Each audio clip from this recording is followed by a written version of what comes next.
Ciao ciapinari, benvenuti a questo nuovo episodio di Lucas Lab. Come dice il titolo di questo episodio, come mi sbancavo il mio bancale. A dopo!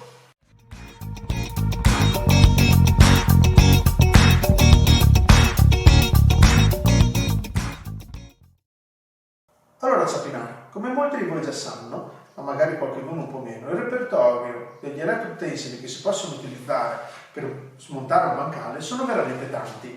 Parliamo di sega gattuccio, banchi sega, seghetto alternativo, sega circolare o perché no, una spada laser. Magari quella ve la sconsiglio, crea uno strano gioco di forze, qualcosa di un po' troppo grande. Personalmente prediligo una tecnica molto più manuale, che utilizza un piede di porco, tenaglia, martello, uno scalpello lungo, sottile e con la testa piatta, uno spinatore o il suo invece un chiodo preso da un pallet, funziona uguale. Una barra di ferro, che può essere anche decisamente più corta, e che mi è rimasta da una lavorazione precedente, e non devono mancare i DPI, occhiali e guanti. Per prima cosa girerò il bancale, lavorerò al contrario in effetti.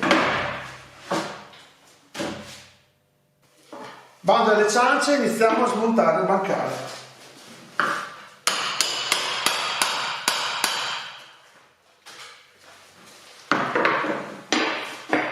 Vi chiedevate come serviva la barra di ferro? Ma questa cosa qua.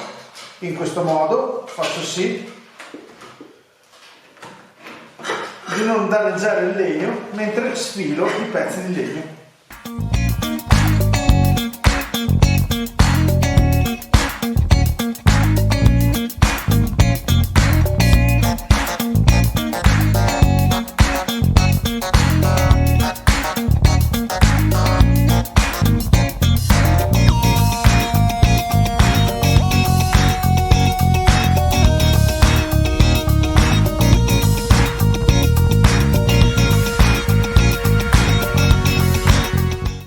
Se il lavoro è fatto bene, quando gireremo l'asse avremo tutte le teste dei chiodi che affiorano. Infatti è andata abbastanza bene.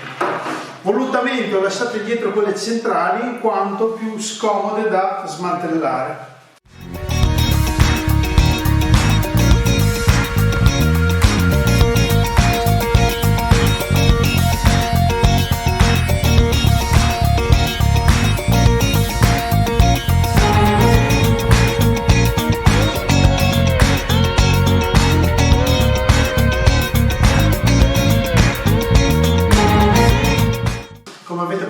La parte superiore del bancale l'abbiamo completamente smontata e completamente schiodata.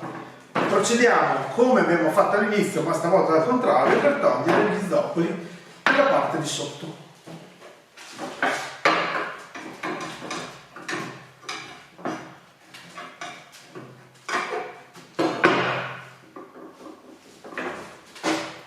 Vi giuro che un bancale così facile non l'avevo mai incontrato.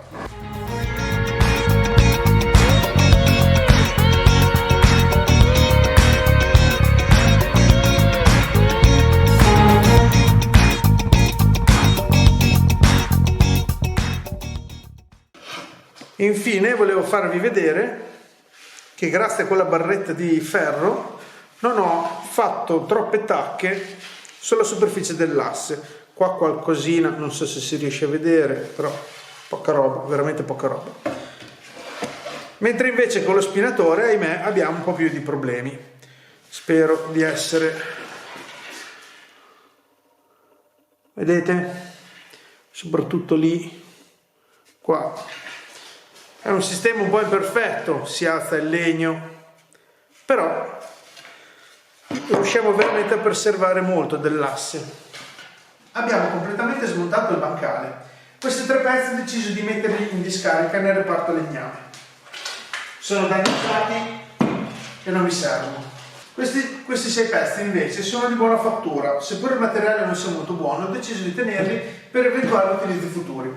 Questa mia lavorazione mi permette Dire mia è un po' come dire avere scoperto l'acqua calda in questo caso. Ognuno di noi, soprattutto nel settore, sa come smontare una bancale, prendendo le parti che ognuno di noi desidera. Semplicemente questo metodo che io utilizzo mi permette di riciclare le parti metalliche all'interno del bancale, quindi non le butto via e vengono semplicemente riutilizzate. Bene ciappinari, davanti a me il risultato del lavoro di oggi: 11 assi di legno, 8 lunghe e 3 corte. Il numero delle assi può variare dal bancale di origine, più grande, più corto, più lungo, più stretto, e anche il numero delle assi può variare in base anche a come si lavora. Il mio metodo non esclude infatti che questi assi durante lo sbancalamento si rompano, creando così legni inutilizzabili, buoni come legni martere o legni da stufo caminetto. Se la puntata di oggi vi è piaciuta mettete un like o scrivete un commento, ma meglio ancora iscrivetevi al canale del Lucas Land. Ciao a tutti e alla prossima puntata!